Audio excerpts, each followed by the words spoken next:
Les meufs, elles sont très attirées par des hommes qui ont du succès auprès d'autres meufs. Ça veut déjà tout dire. Jamais un homme va se dire « Ah, une femme, elle attire plein de gars, alors elle est sexy ». Non, c'est pas du tout ça. Enfin, je veux dire, la popularité des femmes auprès des hommes, ça marche pas. Mais la popularité des hommes auprès des femmes, ça marche. Si un homme a une partenaire sexuelle, il va souvent être beaucoup plus attirant aux yeux des autres femmes. Le fait qu'il ait une meuf le rend attirant. Enfin, je veux dire, c'est ce qu'on appelle la présélection. Et ça, les femmes, ils sont très sensibles. Disons que si elles se disent, ce gars, il arrive à pécho, ben direct, elles se disent, bam, ce gars, il a quelque chose d'attirant. Mais c'est là qu'on peut remarquer que chez les deux sexes, c'est pas du tout égalitaire, parce qu'un homme, il va pas du tout être attiré par une femme qui a potentiellement plein de partenaires sexuels, parce qu'il va se dire, ah, elle va pas forcément être fidèle, elle va être sûrement plus difficile à séduire. Je veux dire, ça n'a pas d'avantage pour un homme de séduire une meuf qui a plein de courtisans en fait. Enfin, si je dis ça, c'est surtout pour que, en tant qu'homme, tu puisses conscientiser que c'est pas en ta défaveur d'avoir multiples partenaires sexuels. Moi, je trouve que c'est plutôt même bon signe, parce que je peux te dire, voilà, les meufs, pour moi, elles savent que si tu baises, ça veut dire que tu as des qualités. Enfin, elles se rendent compte que tu as des qualités, puisque les femmes, elles vont pas se dire, ah, il est BG, il faut le baiser. Non, c'est pas suffisant en fait.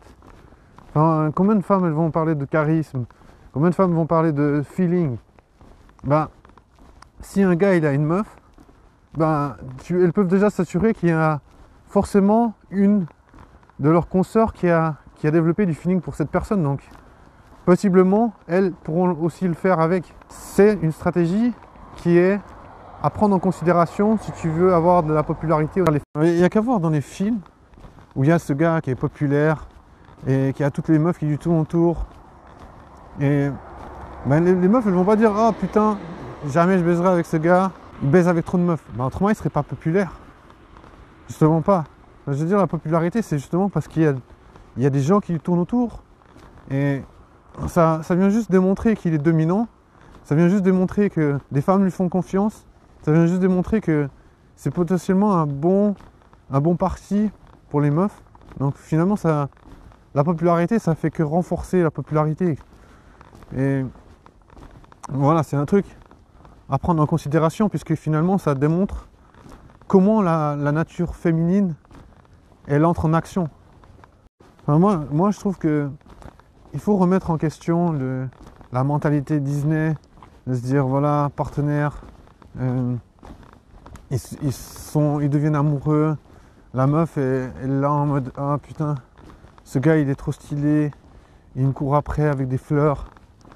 Mais genre ça fait rêver personne. Ça vient juste monter à la tête des gars qui pensent que ça peut être stylé d'arriver avec des fleurs pour essayer de séduire une meuf, mais jamais ça va faire mouiller une meuf et qui connaissent pas en fait. Genre, si t'es un inconnu, genre jamais une meuf elle va être excitée comme ça. Genre, il faut qu'elle te connaisse, il faut qu'elle sache si t'es vraiment un putain de leader, si t'es un putain de gars qui a des couilles, qui a fait ses preuves dans la société. Enfin, tu dois montrer plutôt ça que autre chose.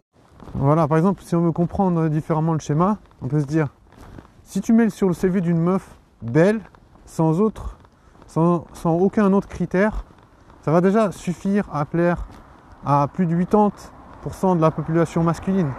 Tandis que pour l'inverse, si tu mets sur le CV beau pour un homme, il y aura drastiquement moins de femmes qui seront séduites. Je ne vais pas dire qu'il y en aura zéro, mais je sais pas, il y aura peut-être 10, 15, 20%, mais en tout cas 4 fois moins. Donc finalement, je veux dire, on sait que dans les deux sexes, on ne doit pas mettre le même poids dans la balance. Le poids, il vient de différents endroits, pas juste de l'apparence chez les hommes. Donc l'homme, il a tout intérêt à se diversifier pour être attractif aux yeux des femmes. Donc, si une femme, elle ne le connaît ni en noir ni en blanc, elle ne pourra pas être attirée. Juste pas. Moi, je dirais c'est un truc qui...